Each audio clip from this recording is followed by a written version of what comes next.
Report mo na kay Raymond. Sa Senado Lakay, ang online gambling, dapat na raw yan na higpitan. Nako, alam mo Lakay, ang nakakalungkot dito, yung online gambling.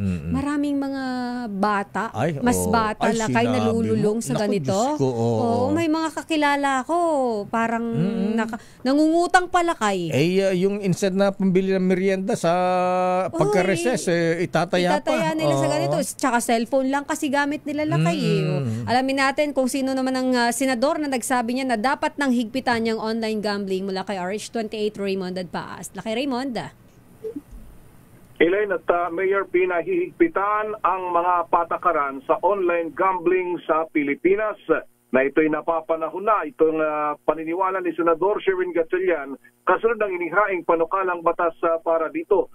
Dahil dumarami daw yung mga reklamong kanilang natatanggap na pati yung mga bata ay kasali na rin sa online gambling.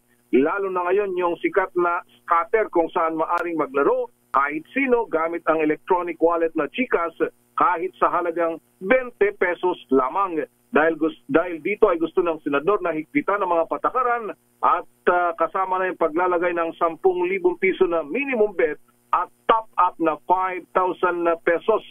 Na ating sagot niya sa aming tanong kung ito ay kung kailangan bang ikonsidera yung total ban sa online gambling. Ang problema daw kapag magkaroon ng total ban ay mag-underground lamang ang mga ito. Narito si Senador Sherwin Gatchalian. Dahil marami kaming balita na pati bata ngayon ay nag-online gambling na ngayon, lalo na scatter. No? So hihigpitan namin ito. Ang salient points nito, pagbabawalan na gumamit ng GCash sa online gambling. Tataasan yung age from 18 to 21. Tapos ang minimum bets is 10,000. Ang top up is 5,000. So, hihigpitan natin ito. Of course, may mga regulation din kaming linagay doon. Para hindi lahat ng tao ay pwedeng pumasok sa online gambling. Dahil ngayon, kahit na 20 pesos, pwede ka na mag-online gambling. So, maraming tao ngayon na pumapasok at napakahina ng regulation.